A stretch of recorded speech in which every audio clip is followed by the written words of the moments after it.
ने कहा, हे ऋषियों, ध्यान से सुनो और आप लोग भी ध्यान से सुनो। गोलोक धाम में राधा रानी की गोद में भगवान सुखदेव खेलते थे।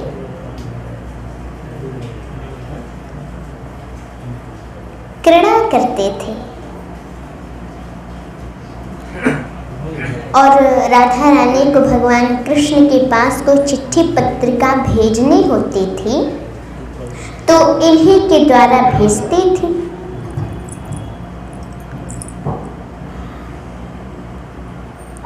एक दिन राधा रानी ने कहा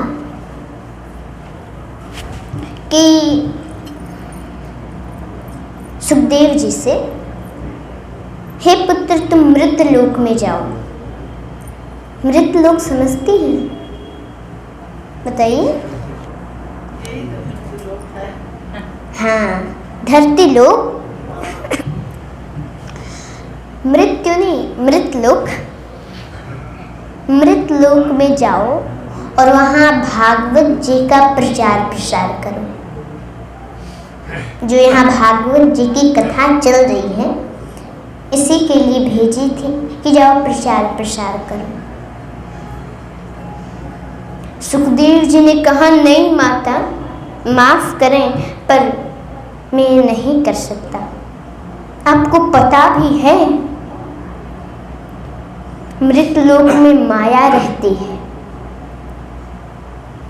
और मैं जाऊंगा मुझे माया पकड़ लेगी, मैं नहीं जाऊंगा। राधा रानी ने कहा, मैं तुम्हें आशीर्वाद देती हूँ, तुम पर माया का असर नहीं होगा।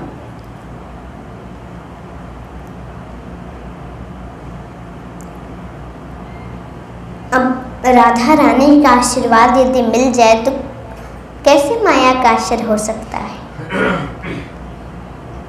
तो अमरनाथ क्षेत्र में एक सुपक्षिणी के गर्भ से अंडे के रूप में सुखदेव जी प्रकट हो गए। बोले श्री सुखदेव जी महाराज की।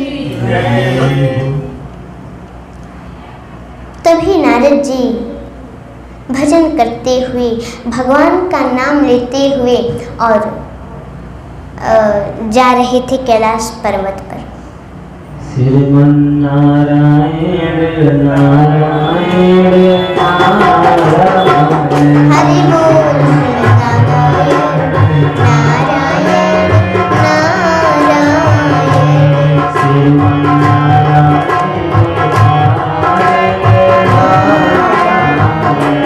श्रीमन नारायण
बोली नारायण भगवान की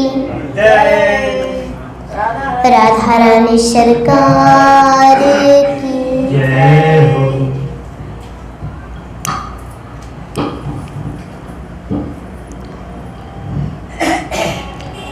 पहुंचे, माता पार्वती बैठी थी। नारद जी ने कहा, माता प्रणाम।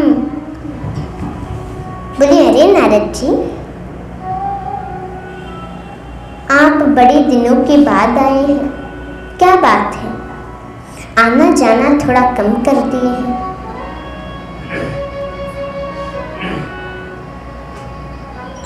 नारद जी ने कहा, क्या आना और क्या जाना माता, दुनिया में सब दिखावा करते हैं, कुछ सही नहीं है,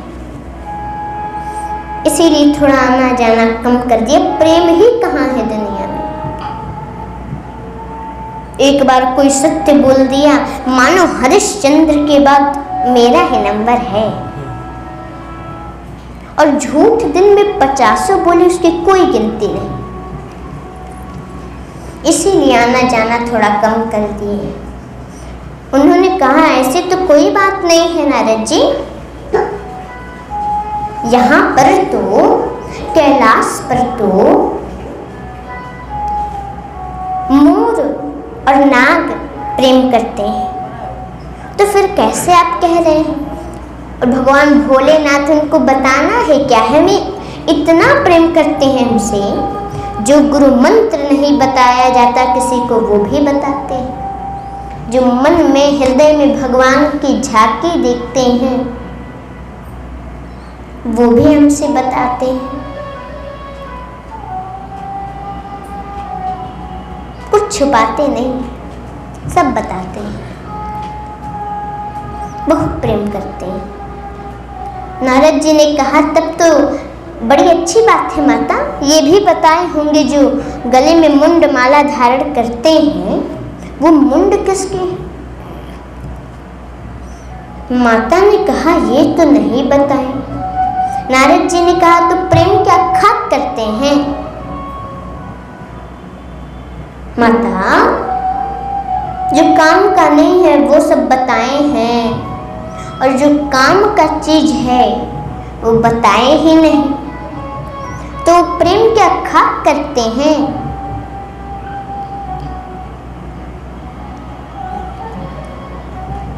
अच्छा माता, ठीक है, मैं चलता हूँ, माता प्रणाम। और फिर वहां से भगवान का नाम लेते हुए जाने लगे। रास्ते में भगवान भोलेनाथ मिल गए। प्रभु प्रणाम। नारद, कहाँ गए थे, कहाँ से आ रहे हो? तो कैलाश पर्वत पर गया था प्रभु, माता आपका इंतजार कर रही हैं। वो बोले, जहाँ तुम चले जाओगे वहां तो इंतजार ही होगा, जरूर कुछ न कुछ झगड़ा फंसा के आए होगे तुम। नारद जी ने कहा, अच्छा प्रभु, मैं चलता हूँ। वो वहां से चले गए। अब भगवान भोलेनाथ गए कैलाश पर। देखी माता पार्वती गुस्से में मुंह फुला के बैठी हैं चुपचाप। बोली, अरे रोज तो बड़ी प्रसन्न रहती हैं, आज ऐसे क्यों? गए पास में और बोले कि देवी, रोज तुम प्रसन्न रहती हो, आज उदास हो, क्या बात है?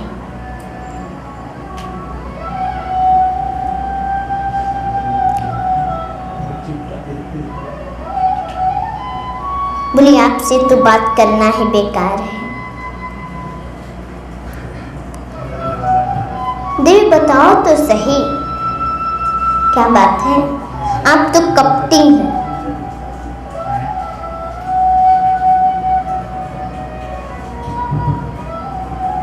ऊपर से तो काले हैं ही, मन के भी काले। बोले देवी, मन का काला तो होता है जो कपटी होता है, और मैं कपटी हूँ? क्या कपट किया है मैंने तुमसे? सब चीज बताता हूँ, गुरु मंत्र भी बताया मैंने तुम्हें, भगवान की झांकी देखता हूँ वो भी बताता हूँ। देवी, मैंने क्या कपट किया है, बताओ।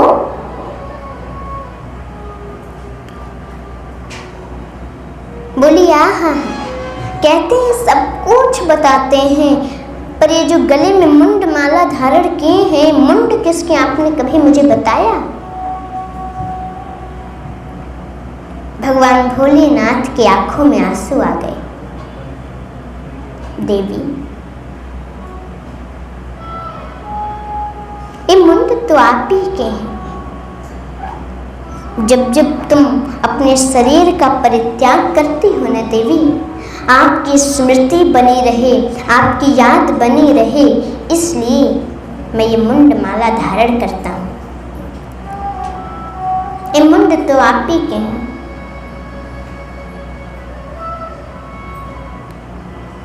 प्रभु, मैं मर जाती हूँ, आप जीवित रहते हैं, ये कैसे संभव हो सकता है?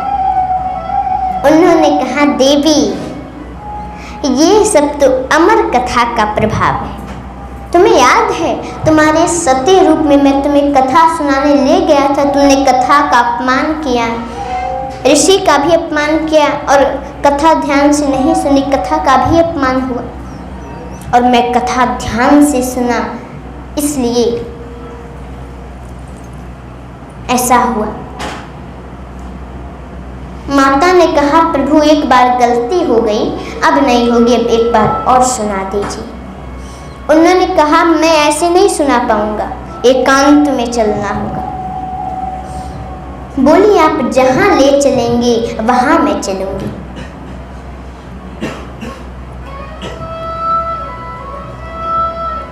तो माता पार्वती और भगवान भोलेनाथ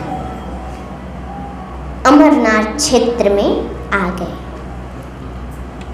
भगवान भोलेनाथ ने कहा कि देवी, जब मैं कथा कहता हूँ या सुनता हूँ, मन में स्मरण करता हूँ, तो हमारे नेत्र बंद हो जाते हैं। तो मुझे पता कैसे चलेगा कि आप कथा सुन रही हैं कि नहीं? वो बोली मैं हुंकार भरूंगी, आप बोलिए तो सही। वो कहने लगे और ये हुंकार भरने लगे। ऐसे होता है ना, हुंकार भर के कथा श्रवण करने लगे। अब वो तो बीच कथा में ही सो गई,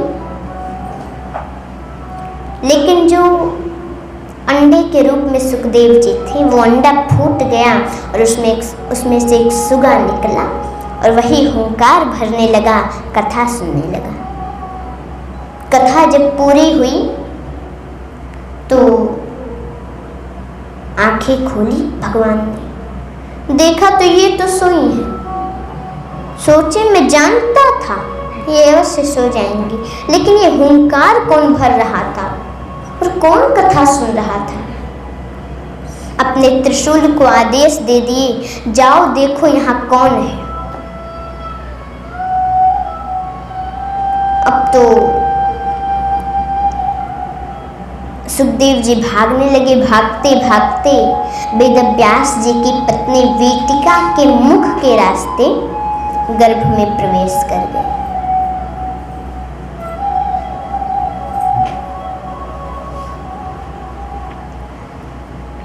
जब त्रिशूल को कोई नहीं मिला वो वापस चला गया। कुछ दिनों के बाद एक दिन माता वेटिका ने वेद व्यास जी से कहा कि देखिए ना, कभी कभी मेरे गर्भ से भगवान के नाम का अनेकों प्रकार का आवाज आता है, देखिए ना क्या है। बोले हे पुत्र, तुम जो भी हो बाहर आओ। सुखदेव जी ने कहा नहीं पिताजी, मैं नहीं आ पाऊंगा, बाहर माया रहती है, माया मुझे पकड़ लेगी। वो बोले नहीं, मैं तुम्हें आशीर्वाद देता हूँ, तुम पर माया का असर नहीं होगा। अब वो बाहर आए और बाहर आते ही वन की ओर जाने लगे।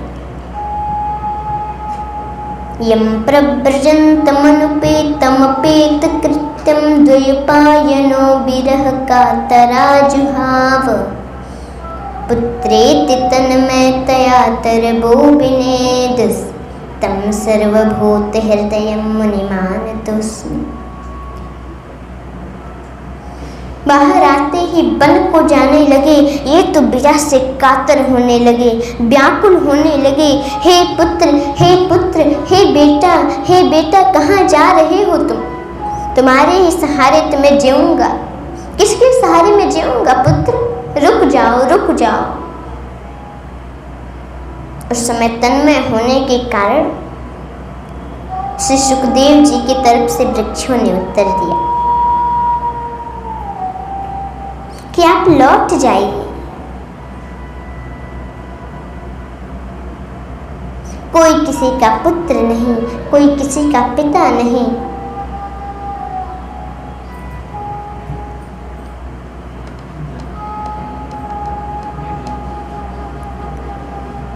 हम सभी सर्वभूत हृदय हैं और आपका पुत्र तो बड़ा महान है।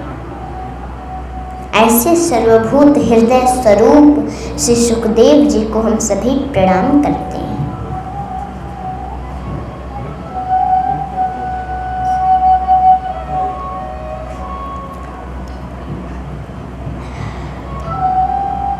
और फिर बोले कि आइए कथा की तरफ आगे चलें। भागवत जी की बड़ी महत्वपूर्ण बात की, ध्यान से सुनिएगा।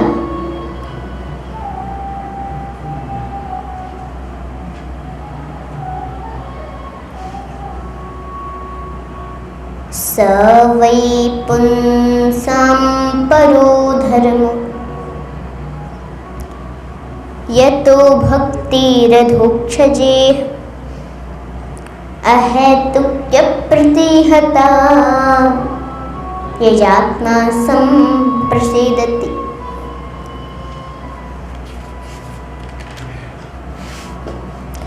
मनुष्यों के लिए सर्वश्रेष्ठ धर्म वही है जिससे भगवान श्री कृष्ण में भक्ति हो। हे भगवान जी, माता श्री राम में भक्ति हो। और वो भक्ति कैसे हो? निष्काम भक्ति। ध्यान से सुनिए, निष्काम भक्ति।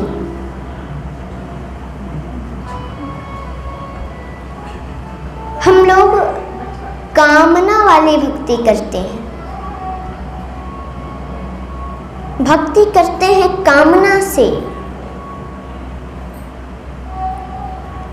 कि हमारा ये पूरा हो जाए, वो हो जाए, ये वो, संसार का 420।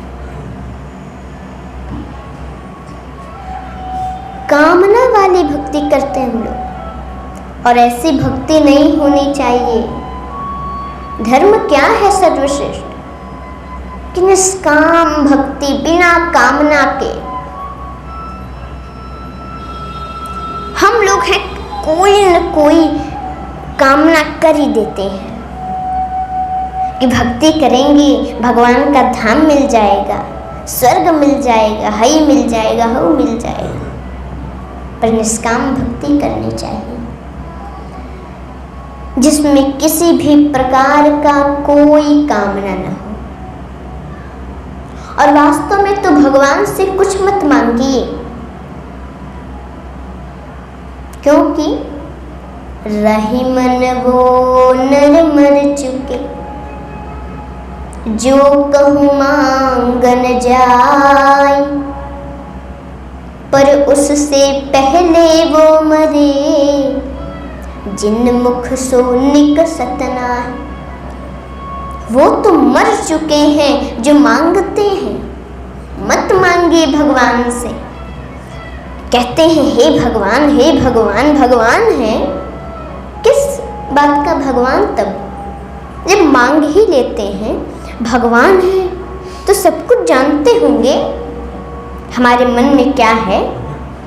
माता जी जानते होंगे ना? तो फिर क्यों मांगते हैं हम लोग? इस तरह से तो उनका अपमान करते हैं हम लोग।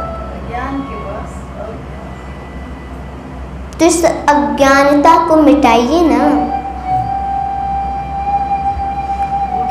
ये भक्ति नहीं है। नहीं मांगना चाहिए क्योंकि वो जानते हैं, बस मन में रखना चाहिए। वो जानते हैं किस समय पर आपको किस चीज़ की ज़रूरत है और आपके मन में क्या है। बस भक्ति रहेगी, सब पूर्ण होगा। और यदि मांगना भी है, यदि नहीं रोक पा रहे हैं मांगने से, तो मांगना भी है। भरत जी को जब मांगना हुआ, गंगा जी ने कहा मांगे, मैं आपको कुछ देना चाहती हूँ। बोले नहीं, आप तो हमारी कुल की बेटी हैं, मैं नहीं मांगूंगा। बोले नहीं, मैं देना ही चाहती हूँ, मांगिए। उन्होंने कहा कि यदि देना ही चाहती हैं आप, तो मुझे पहले क्या चाहिए ये नहीं, अपने नोटबुक में ये नोट करिए पहले कि मुझे क्या नहीं चाहिए।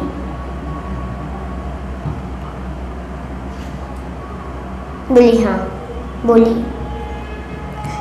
तो बोले, ध्यान से सुनिएगा। अर्थन धर्मन काम रुचि, गति न चहु निर्बान। जन्म जन्म रति राम पद, यह वरदान न आन। अर्थ, वो अर्थ भी नहीं चाहिए जिस अर्थ से अनर्थ हो जाता है। उद्धर्म भी नहीं चाहिए जिस धर्म के लिए मेरे भैया राम वन में चले गए। काम रुचि गति भी नहीं चाहिए।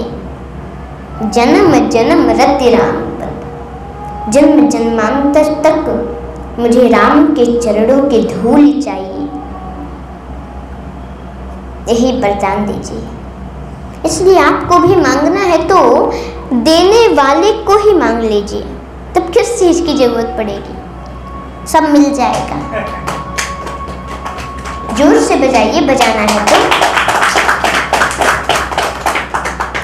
सब मिल जाएगा। वासुदेवे भगवती भक्ति योग प्रयोजित, जनयत्यासु वैराग्यम ज्ञानम च यदुहैतकम्।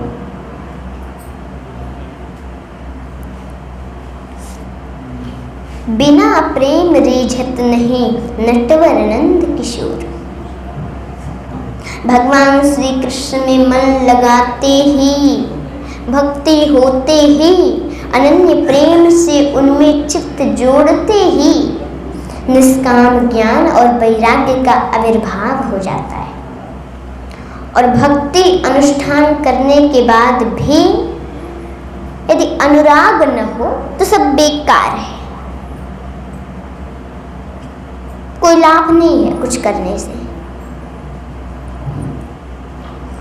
और राम कृष्ण में अंतर भी नहीं समझना चाहिए, क्योंकि राम कृष्ण दो एक है, अंतर नहीं निवेश।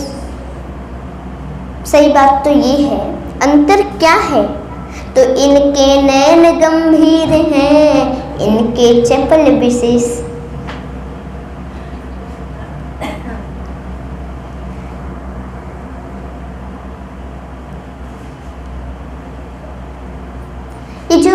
हमारे राम जी हैं ये गंभीर हैं, मर्यादा पुरुषोत्तम है, और हमारे कृष्ण जी ये लीला पुरुषोत्तम है।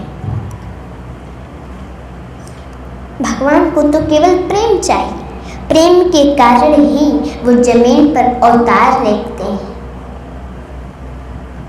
और वो खुद अपने मुख से कहते हैं कि मुझे कुछ नहीं चाहिए,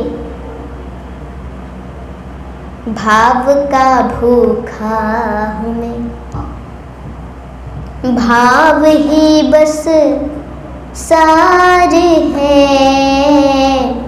भाव से मुझको भजे तो भव से बेड़ा पार है, भाव का भूखा हूँ मैं।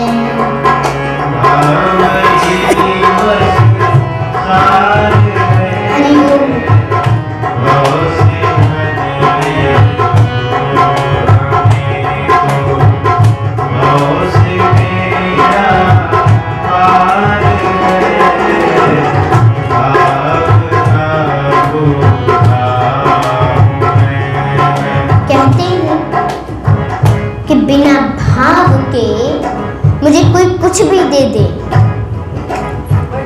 सोना चांदी हीरा मोती कुछ भी दे, मैं उसे स्वीकार नहीं करता। और भाव से यदि एक फूल भी दे देना भक्त, वो मुझे स्वीकार है। भाव बिन कुछ भी दे मैं कभी लेता नहीं,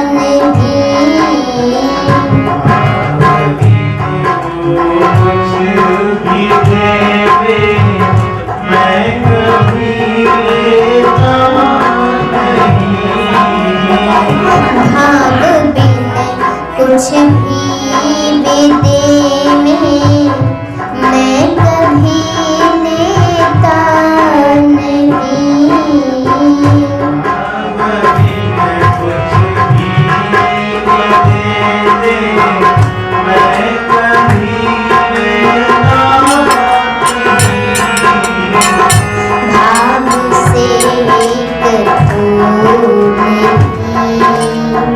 दे तो हमें स्वीकार है,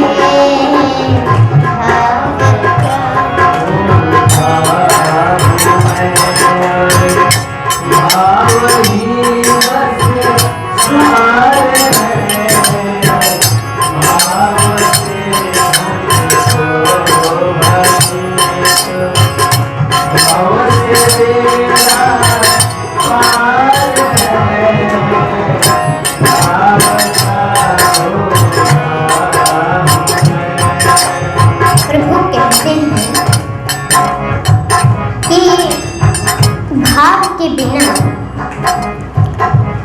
मैं कुछ नहीं लेता, मुझे अन्न धन वस्त्र भूषण आभूषण कुछ नहीं चाहिए।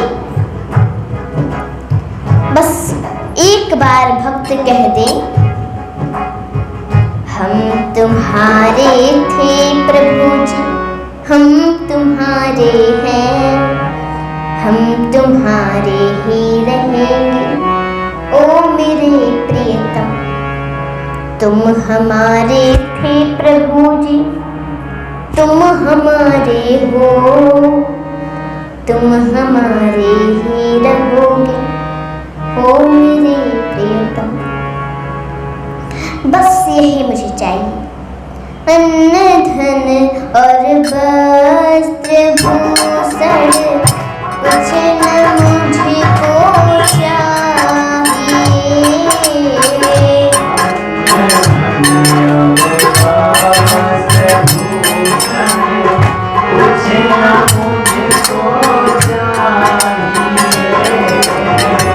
अन्न धन और वस्त्र भूषण कुछ न मुझको चाहिए,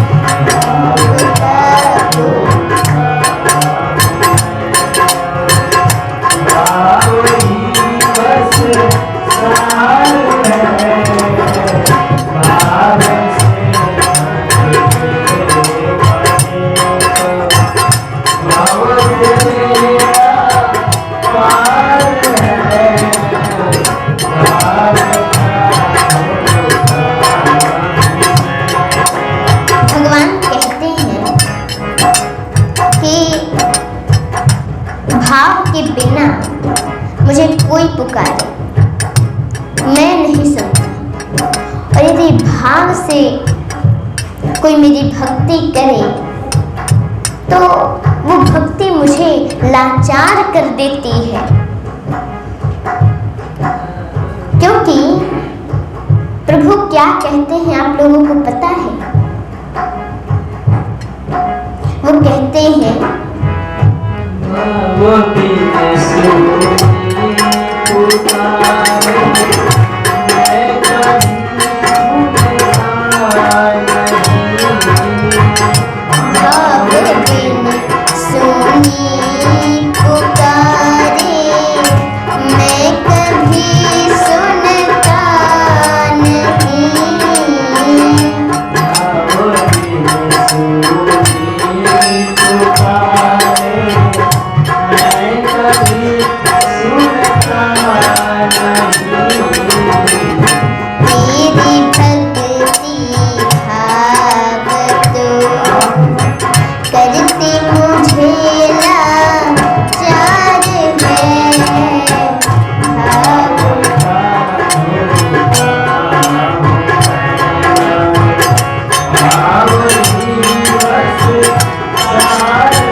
बांध लेते हैं। इसीलिए मुझे इनके प्रेम को देखते हुए इस पृथ्वी पर आना पड़ता है। यदि कोई ये सोचे कि राक्षसों को मारने आते हैं प्रभु, तो ऐसी कोई बात नहीं है। वो चाहे तो अपने जगह से ही कि करोड़ों राक्षसों को मार दे, करोड़ों को पैदा कर दे, फिर मार दे। केवल एक बार इशारा कर दे तो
बोली श्री कृष्ण कन्हैया लाल की।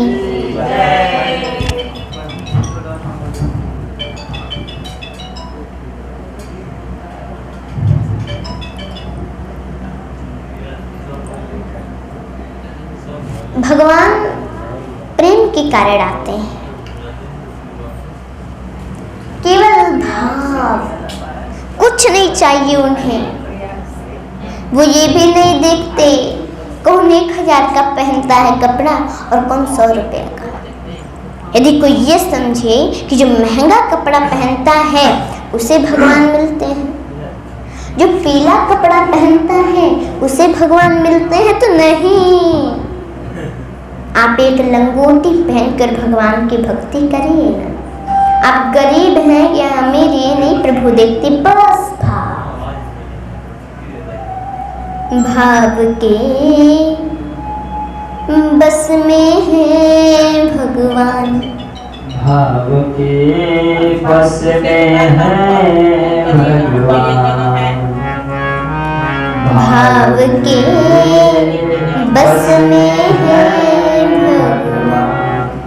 भाव नहीं तो निधिवन मधुबन, भाव नहीं तो निधिवन मधुबन, लागत सब पीरा। भाव होय तो चित देखो चित, दीखत सुंदर श्याम। भाव के बस में है भगवान, भाव के बस में है भगवान। भाव नहीं तो हर मंदिर में, भाव नहीं तो हर मंदिर में, दीखत बस पाषाण। भाव होय तो पाषाणों से प्रकट होय भगवान। भाव के बस में है भगवान, भाव के बस में है भगवान। उन्हें तो केवल भाव चाहिए। इसीलिए उनका अवतार जमीन पर होता है, धरती पर होता है, और केवल वो प्रेम के कारण, भाव के कारण आते हैं। इसलिए 1000 जन्म लेने पर भी वो अजन्मा है।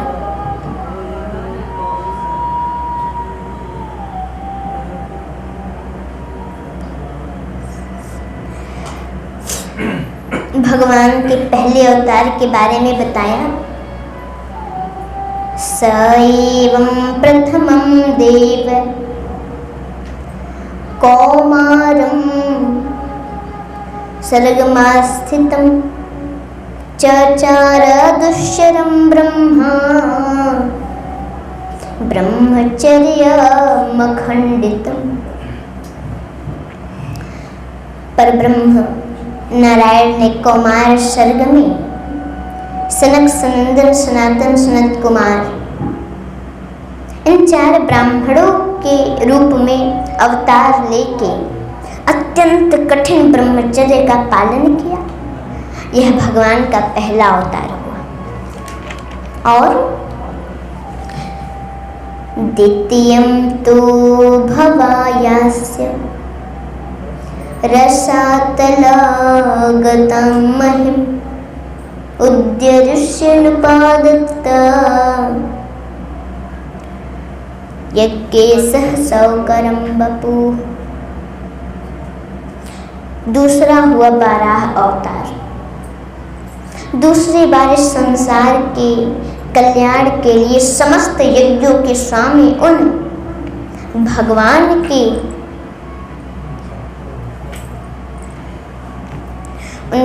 ने रसातल में चली गई थी पृथ्वी, उनको निकाल कर बाहर लाया।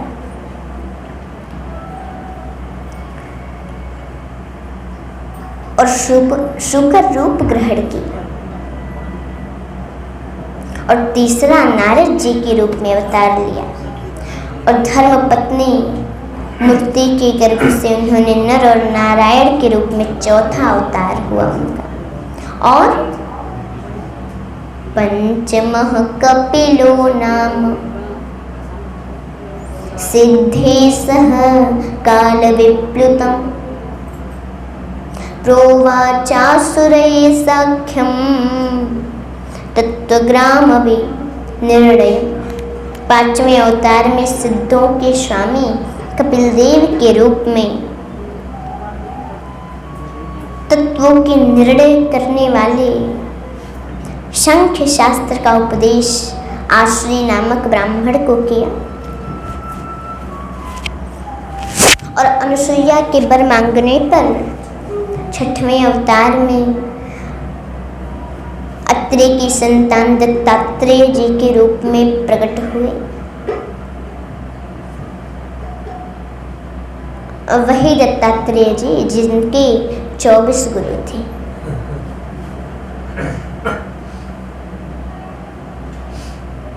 भागवत जी में दत्तात्रेय जी की कथा आती है। यदि समय रहेगा तो आप लोगों को सुनने को भी मिलेगा।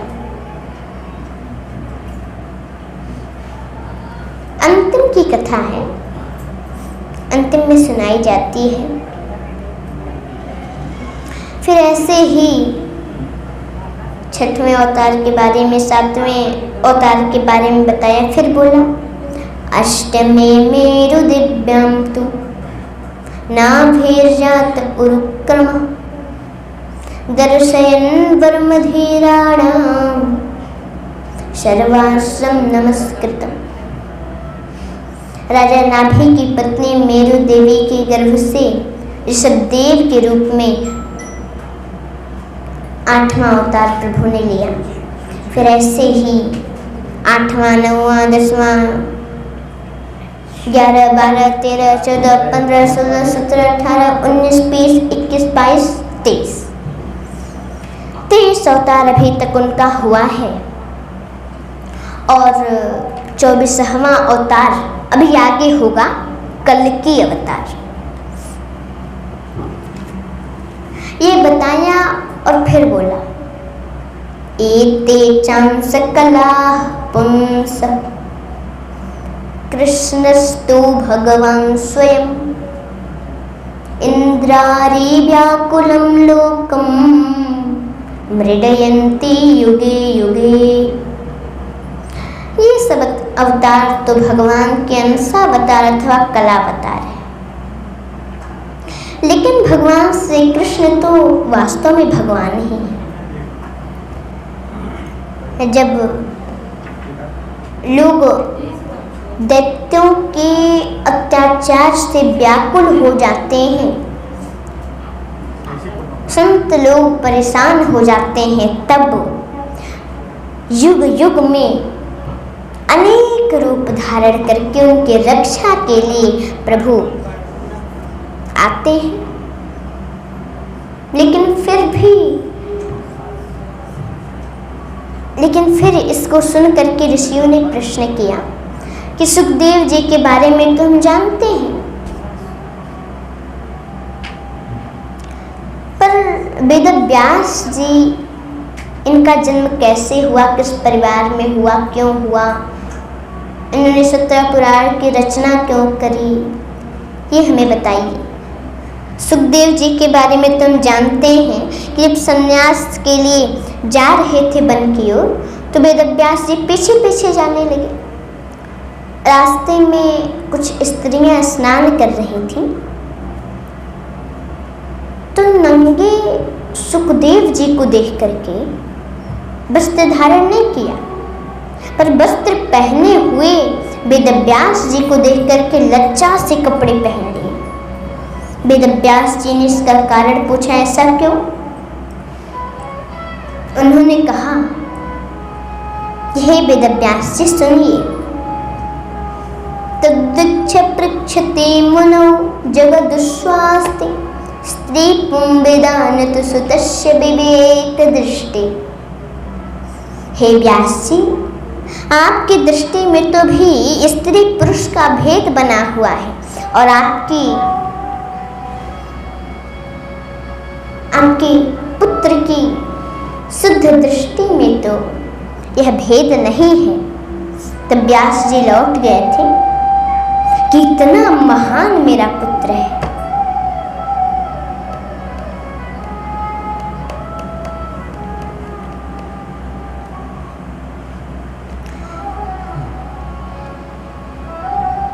और तब बोले कि सुनिए ध्यान से,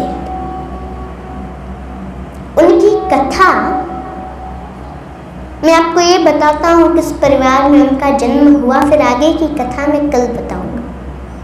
नारायण के पुत्र हुए ब्रह्मा, ब्रह्मा के पुत्र हुए वशिष्ठ देव, इनके पुत्र हुए शक्ति जी, शक्ति के पुत्र हुए पराशर, और महाराज पराशर के ही तो पुत्र हुए वेदव्यास जी।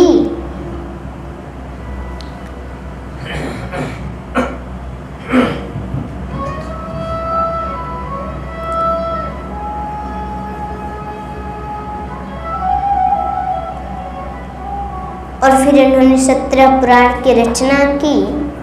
फिर भी इनके मन में शांति नहीं थी। ये सब कथाएं मैं आपको कल सुनाएंगे, हम भी आपको कल ही सुनाएंगे। और आइए अब हम लोग आरती करें, क्योंकि आरती का समय भी हो गया है। और कल समय पर 5:30 बजे से कल कथा प्रारंभ होगी। एक बार आप सभी लोग हाथ उठाइए, बोलिए जय श्री कृष्ण। जय श्री कृष्ण। राधे राधे। राधे राधे। जोर से बोलिए ना, राधे राधे। राधे राधे। अब आइए हम लोग आरती करें। जय श्री कृष्ण। राधे राधे। अहं पुरातीत भवे भवं मुने दास्यास्तु कस्यास्य न वेदवादिना।